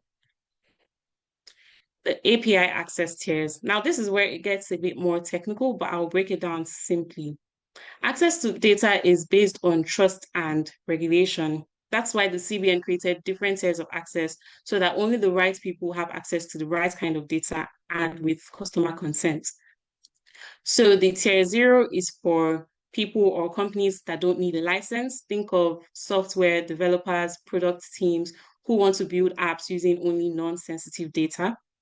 Tier 1 is for participants in the CBN sandbox. Maybe they're still testing or piloting. They get access to some level of data, which includes personal information and transaction data, still with proper oversight. Tier 2 includes licensed players like the payment initiation service providers or other financial institutions. They can also access some level of data like credit scores, analytics, or customer spending behavior. And the tier 3, the top tier, is for the deposit money banks. These are the institutions with the highest regulatory trust and full access across all data categories. The message here is that the more sensitive the data is, the higher the requirements to access it, and everything starts and ends with the customer's consent. Now we'll talk about the people and the institutions that are making this work. But first, to be honest, open banking is nothing without every one of us here, not just the CBN, not just the banks, and not just the fintechs, even the people who are financially excluded. They are the reason why all of this exists. We built the system for them so that they are not left behind. But first of all, we would acknowledge all the players who have actually gotten into the trenches to get the work done. Starting with the Central Bank of Nigeria, we've already spoke extensively about, they are the key regulator, we've addressed them extensively. They developed the framework and the guidelines, and now they are overseeing implementation and go live. Open Banking Nigeria is the coalition that started this all, and I'm privileged to work directly with them. Today, we include over 54 members from the banks, fintechs, consultants, associations, all working actively to move open banking forward in Nigeria. We also have NIBs. They are the ones that are providing the critical infrastructure that will make open banking thrive in Nigeria. We have the banks and the fintechs. They are the data custodians and the innovators. The banks hold customer data and are now or will now be required to share it securely. Fintechs use this data with consent to build useful, competitive products. We also have industry associations like CB, Fintech NGR, FINA, and all the different groups that are working together to support the ecosystem with research and advocacy efforts. And finally, the consumers. For me, I love to say that the consumer is king. They sit at the center of open banking. They own the data, they choose who sees it, and the ecosystem works to serve them. Now, we've talked about the vision, the policies, and the players. So we'll be bringing it all together with the progress that we've made so far. The journey of open banking has been long, since 2017, but every step has been deliberate and very necessary. In 2017, Open Banking Nigeria was formed, the largest coalition of industry stakeholders all working to make open banking go live. In 2021, the CBN released the regulatory framework, and that was the first real stamp of approval. It defined the direction, and that was like okay, we're doing this moment. And then in 2023, we got the operational guidelines, which serves as the rule book that showed us how open banking would actually work in the real sense. And now in 2025, the CBN has mobilized the industry through dedicated work streams, and they're all guiding the implementation process. From August 1st, financial institutions will now be required to comply with open banking standards. Why open banking matters for Nigeria? There are many reasons why I would say open banking matters, and we've seen it work in places like the UK, Brazil, India. But for a country like Nigeria, we always have to ask certain questions like, is this something we can actually implement? Are we even ready? And I get it, we shouldn't just jump on every tech trend. People are asking, what about the infrastructure? What about security? How are we going to handle this? These are all valid concerns. But I can tell you this, that the CBN and the industry have thought through all of the concerns, and every step is being carefully managed so that we can reap the benefits without compromising security or stability. So what are these benefits? I will focus on 3 core ones, starting with financial inclusion. Now, there are many Nigerians that are left out of the formal financial ecosystem. Some people don't trust banks. Some of them find them too complex. Some just don't see the value yet. And there are people who even still keep money under their pillow or prefer to save with, traditional methods. Why? Because the system has not worked for them. Open banking is saying, we see you, we understand you, and we are building for you. Even people who have bank accounts, a lot of them still can't process loans easily or access tools that actually help them grow because they have no formal history. But with open banking, even informal transaction patterns with customer consent can now be used to help them get access, get recognized, and get supported. Another reason is economic growth, especially for small businesses. For small business owners, open banking is a game changer. With customer consent, they can better understand how their customers behave, what kind of offers they can respond to, and what they can be trusted and who can be trusted with credits, and how to tailor their services better to serve their customers. It's not just about understanding, it's also about access to capital. Now, there was a time when if you didn't have money, if you didn't have, access to months or years of clean bank statements or no collateral, nobody would look twice at you or even want to offer you a loan. But with open banking, lenders will be able to see your cash flow, your patterns, and assess you based on your reality and not just paperwork. It also means seamless payment experiences, better reconciliation, and access to tools that help small businesses scale faster. And for innovation, to be honest, Nigerian founders are some of the most creative people in the world. There's no fintech idea that has not crossed the minds of one Nigerian. But sometimes the problem is that they don't have the tools or data to build on their ideas. Open banking removes this barrier. Now, if you're a regulated fintech with proper consent from your customers, you can access the data that you need to innovate safely.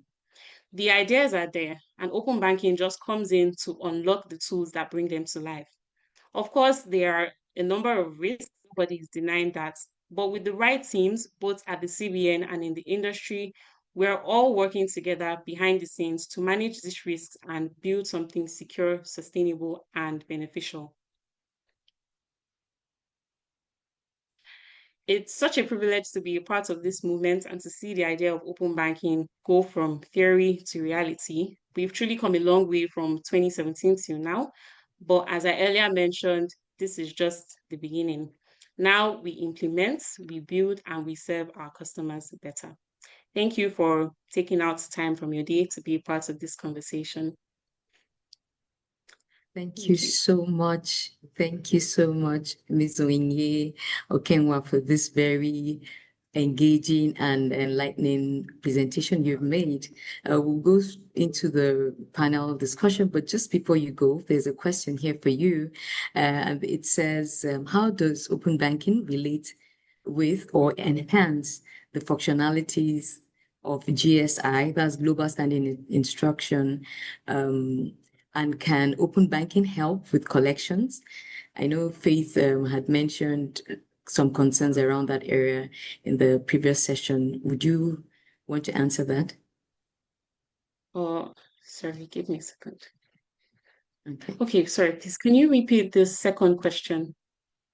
Okay, it says that can open banking help with collections? That's when loans are given through the vast possibilities that open banking brings. Can it also help with collections? You know, we're trying to bring in the over 40 million underbanked or unbanked Nigerians, trying to get them included into the financial ecosystem. Would open banking also be able to provide a solution to the functionalities of GSI and also help with collections of the loans that will be given by this platform? Okay, yes. That question is from Rachel Rotoye. Okay. Yeah, so I can answer the second question. Yes, open banking does indeed help with collections. With content, this also is where content comes into play, because obviously some customers would give content to view their transaction history. Some customers give content for direct debits. So with direct debits, licensed lenders with customers' consent can indeed can help to facilitate collections. But for the first question, I think I'll have to circle back to that. No problem at all. Thank you so much. It's actually very related, and you have already just answered that. Uche was asking if Mr.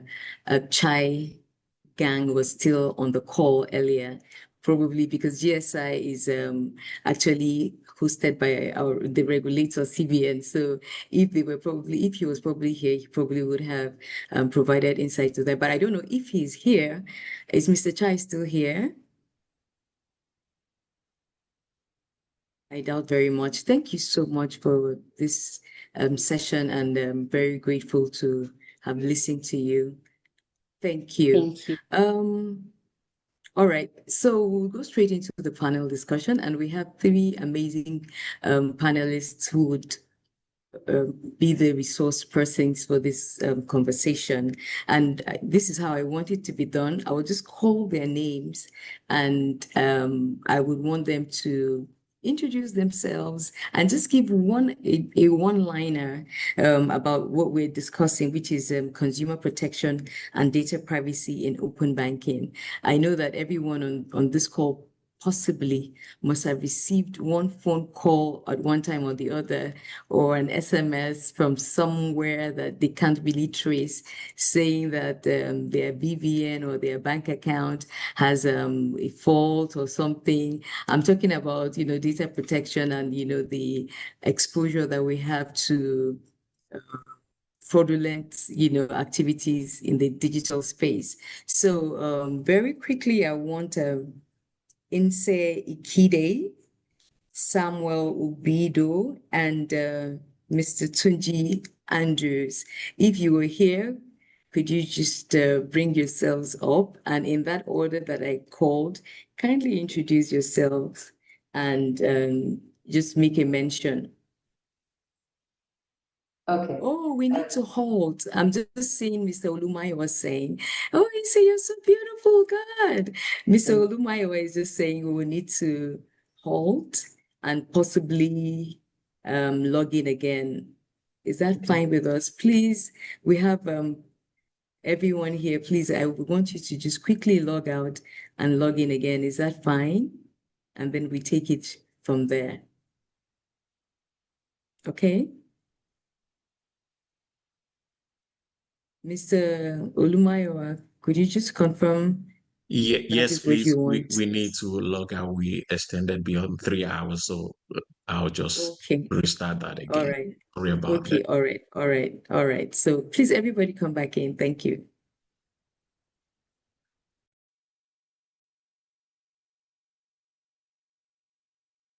That just the one or two lines, and then we go into some questions. But I just want you to speak, off of your heart before we start the questions. So, Inse, over to you, please. Thank you, and then good morning, everybody. I think we're afternoon now. Good afternoon, everyone. Yes. So good let's see. My name is Nse Ikide, and one liner I would say, open banking promises freedom, like data democracy. So maybe how can we protect my freedom? So I have freedom, but I want to protect it. So that would be my one liner. Thanks for the freedom. Can you protect it now? Yeah, thank you so much, Inse. And that's actually thought-provoking. Thank you. So, Samuel? Hello, afternoon all. My name is Sam Libido, I'm CEO of Technical Group, and we support banking innovation and ecosystem building. I think open banking, my statement will be around digital trust. You can't use something you don't trust. So with the open access to data, we'll be keen to see how the trust in the ecosystem in terms of the rate of adoption. That would be my thought on this. Excellent. Thank you so much. Inse, did you tell us who you are and what you do? I know you mentioned your name. I'm not sure you mentioned what you do. Yes. So again, my name is Inse Ikede. I'm the Chief Information Officer at Credit Registry. Oh, thank you. Thank you again for coming back. Mr. Tunji Andrews.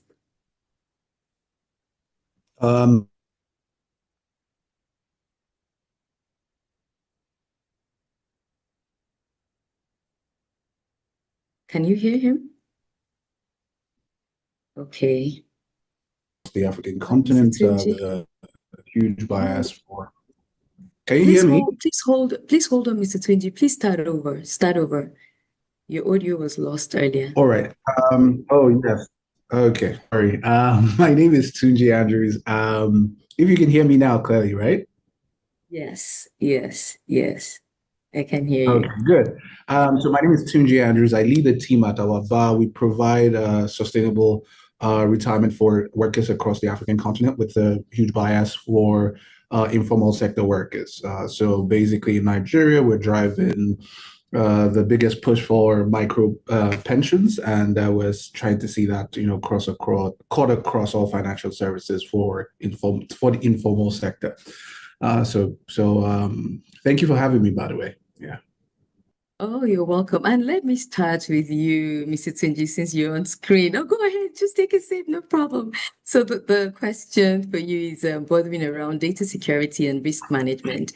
And how do we protect users from data breaches, identity theft, and unauthorized transactions? So to be honest with you, this is why I'm not as excited as everybody else, because if the precedence to Nigerian financial services is what we're going to deploy here, then I'm a bit worried, because financial services as a whole requires a lot of education. It requires knowledge, and it requires a lot of robustness on the side of the user. As an ecosystem, we've not done pretty well in terms of education with financial services.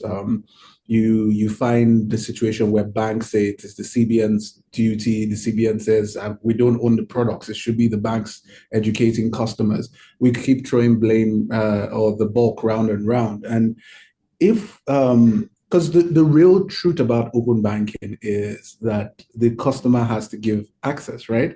But the customer needs to fully understand what access he or she is given, and needs to be able to know when the financial service the financial service provider that he or she has given that service authorization to crosses the boundary of the access they were given, right? If this is not clear to the customer, then we have a problem.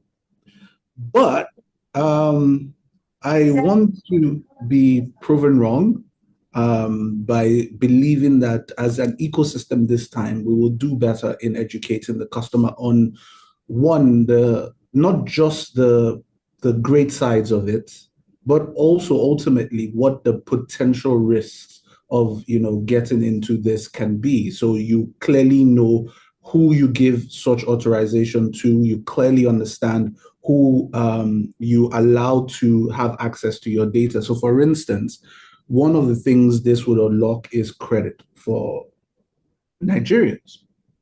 If we know anything about Nigerians and appetite to credit, is that it is huge. There are a lot of people getting payday loans. There are a lot of people getting those loans from those, loan shark apps. Imagine the kind of chaos we would have if multiple people, just access the new app, and then the app says, "Oh, we are now open banking compliant. Just click this button and give us access so that we can give you a higher loan amount." You can imagine the amount of chaos. So I believe before we start to roll out our fantastic products, which our bar is rolling out 1, 2, it's important. It's important that we educate. Maybe you tell us about it before we call it a day. All right. Thank you. And Tunji, I hear you loud and clear. I mean, I have been in finance and in the finance services for some time now, and I can tell you that, you roll out an app and you market it and get it out, and then the next day someone comes and says, "I don't know what happened. My money is gone," and then I acknowledge that we have such a gap in education and in just enlightenment. I live and work in the North, and I can tell you that that gap really exists. So thank you for that. Inse, I'm coming to you, and the question I want to ask you is, In what ways does open banking reshape the traditional relationship between consumers and financial service providers? In what way does open banking reshape the traditional relationship between consumers and financial service providers in Nigeria? Inte, are you here? Yes, I got it. Do you hear me? Okay, all right. Yes, I do hear you. Thank you. Listening. Okay, thank you for that question. So in terms of reshaping the relationship, let's think of who can access my information, who controls my information, what can be done with my information, and how am I sure I'm safe? Let's look at those points. So yes, open banking is going to give consumers like yourself and myself access, control, to our information. We then choose who, maybe multiple applications, who we want to share this information with. And then it gives us access to maybe more capital. I think the previous speaker, Tunji, said, depending on the service providers that come in the space, I get more access to capital, more opportunities, options, leverage, you have it. So I would say the major reshape now is control, how much I can control what I have and how can I use it to my benefit. But I want to say that the key thing is who is providing those services. So it's great when all these things are set up. We now need to see entrance. What is being offered to me? Am I getting more car loans? Am I getting more rental, unique payments and plans, buy now, pay later? All those things, it should open that up to me and then give me the choice and with my history, more leverage. So that's what I'll talk about. Major reshape is control. Reshaping. Thank you. Inse, would you want to add to the previous question about how open banking can enable collections? Well, I mean, I think it was answered quite comprehensively. What can I add to it except we want to be sure that with whoever these, I'm talking more about loans now. Whoever these services providers are coming into play, we want to make sure that they also think about how will this work end to end, right? Let me talk about collections that I'm familiar with. In the US, we have a more mature system, I would say, for collections. So if I default on something, then we have all these agencies that are set Social up. Security. Yeah, so we worked on identifying how we can identify each individual so we can hold them, liable for the loans they take out.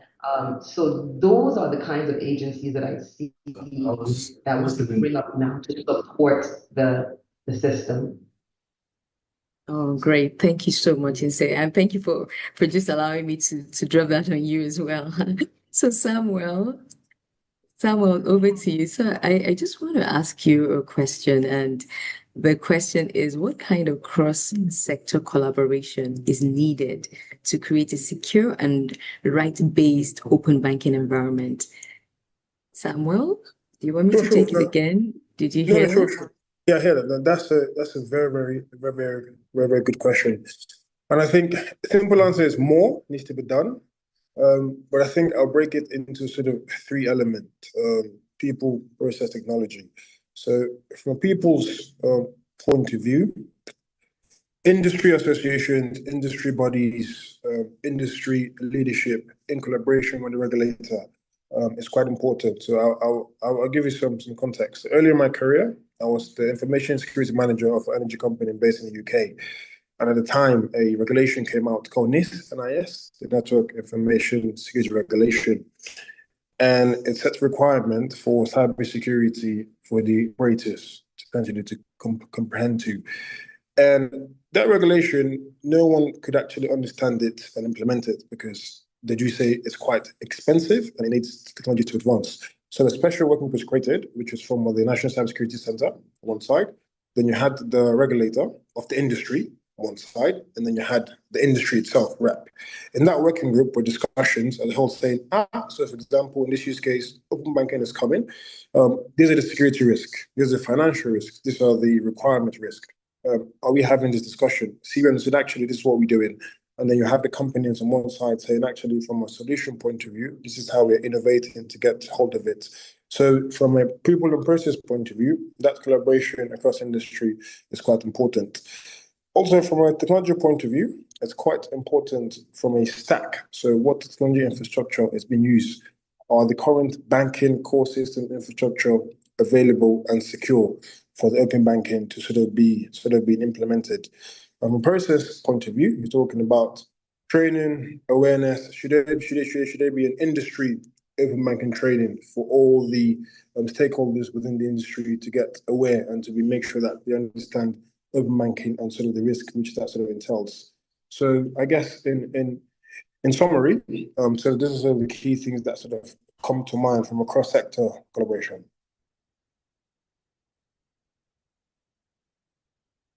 Thank you so much, Samuel.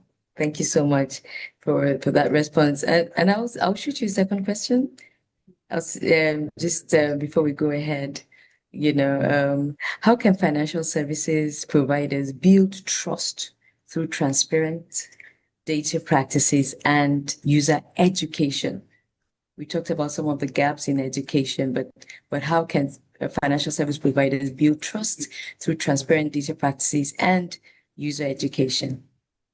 Sure, I think that's quite an important question actually, because for an adoption for any technology, you need trust and essentially user trust. So I think firstly would be around be transparent about reporting and breaches. So some people argue that the reason people are scared to keep money in the banks don't disclose when the breach or there is a sort of cliche or a grey clouding as to the breaches and hacks and attacks that are happening within the financial ecosystem. So is there a real-time reporting solution so we're aware as a consumer around the breaches that are happening?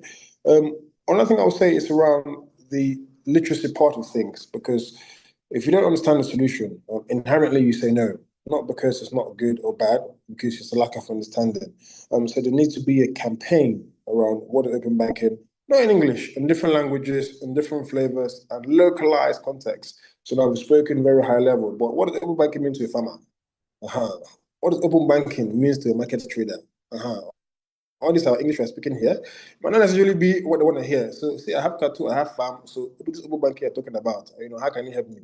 So, I think when we think about localizing some of the education to ensure that in quotes, the financially inclusion people which we're trying to target actually understand the key of that. And then from an infrastructure point of view, we're talking about open banking, you need smartphone and internet. So basically they don't have smartphone and internet. What solutions in place? The USSD we're going to use or what? So most of the solutions I've seen, no offense, copy and paste from the West, but I need to see more localized open banking solution that the financially excluded people understand and are being included into the ecosystem. So those are sort of the two key things. So transparency as in risk, and then also literacy around, okay, is open banking understood by the target audience, which we can understand. Thank you.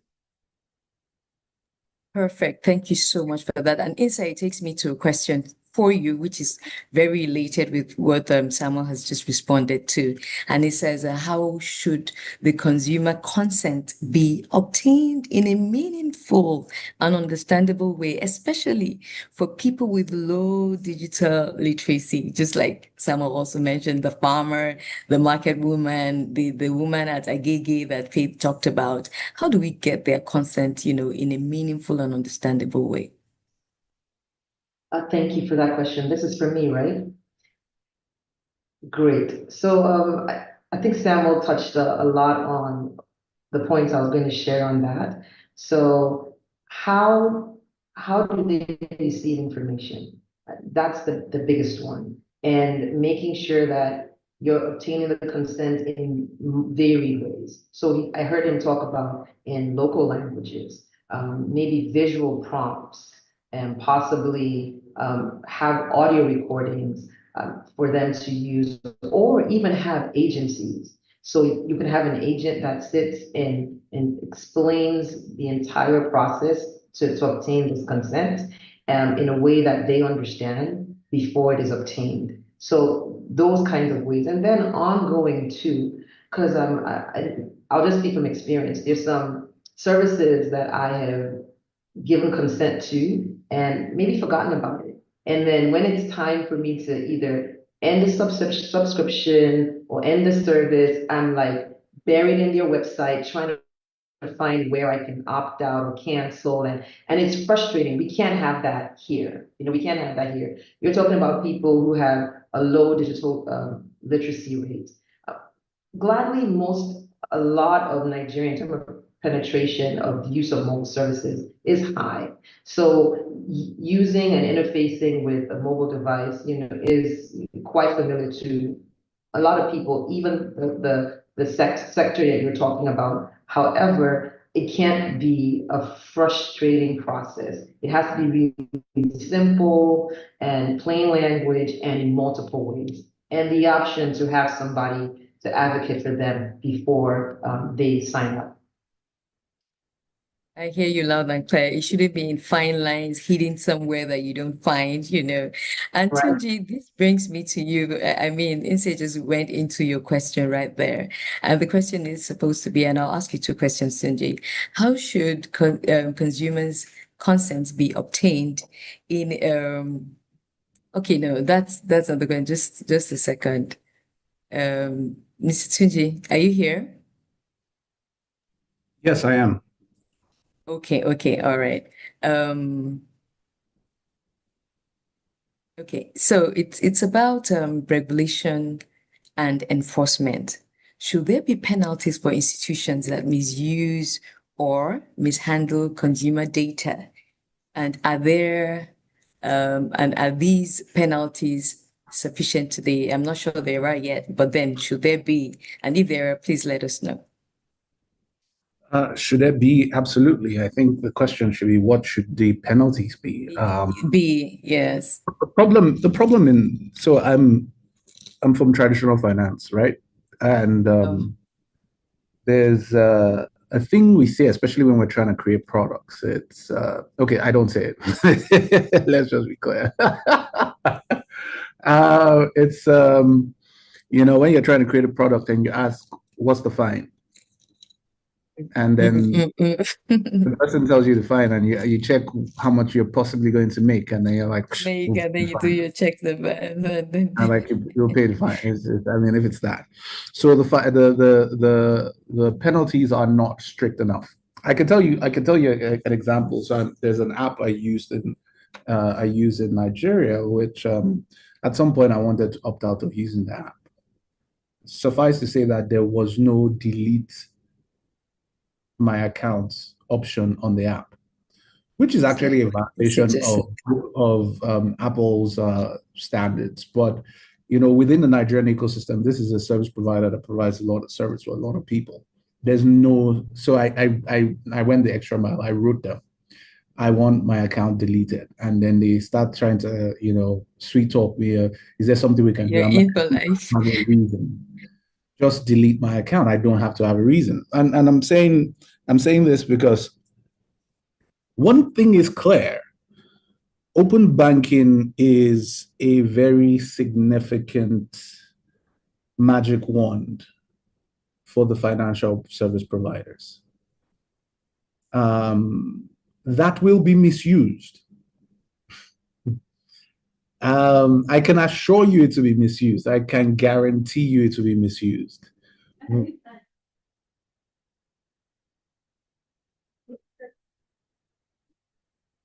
Hello. What? You hear me? Yeah, no, can you still hear me? Yes, you're back now. You were frozen. Yeah, so what I can guarantee is that it will be misused. What we need to set clearly is what are the penalties for that misuse, because we will be building trust along the way, right? as we go, people will start to understand more of what the reach is of this. So I heard a question earlier, GSI, Yes. and GSI is Just actually hold that thought. There's a question on the screen here, still on GSI, so I want you to loop it in. And Okay. it says, it's a question for any of the panelists, how would GSI be implemented retrospectively? So you could just loop it into your thoughts. So retrospectively, I don't know if that will be a thing because, every credit that you take is bound by certain guidelines and laws, and GSI might not apply to that particular credit that was taken at the time. I don't know if the CBN will do something retrospectively, but I know that that will be challenged in court eventually. So we need to be very careful with those kind of things, right? It needs to be, again, it's all about consent. So when you're taking the credit, you should be able to opt in for GSI, right? Exactly. So those are critical So maybe you conversations. have to lower the obligor back to just say, no, let's restructure. Let's give you a better payment plan. We don't want you to have a bad credit record. Just come. And then when they come, and you now maybe loop it in. and maybe if you don't agree to it, then you don't give the credit. Maybe that's just the way it should be. But so like I said, GSI is one of those things that, in case you're on this call, you don't understand what GSI really means. I'll tell you in simple parlance. In some banks, if you have a credit on your checking account and you keep all your money in your savings account, that bank doesn't have the permission to go into your savings account and take the money, even though you owe them in the same bank, right? It's standard. You have written the setup. I'm telling you. But what it means is that even if you took it in bank A and you went to go and hide all your money in bank D, it will just take you. So, that's like a significant magic one. And I'm sure that, credit, people who offer credit are excited about this, excited about the prospects and what it can really create. But with great power comes great responsibility. We can't just because it is going to help the credit system be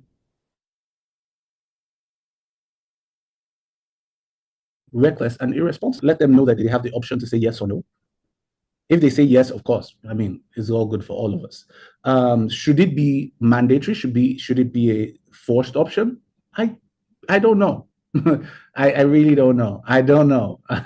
I don't think so. I don't think anything in life should be a forced option. But in the real cause, I think the upsides are bigger than the downsides. So if you can, and the truth is, this thing rises and falls on the back of education.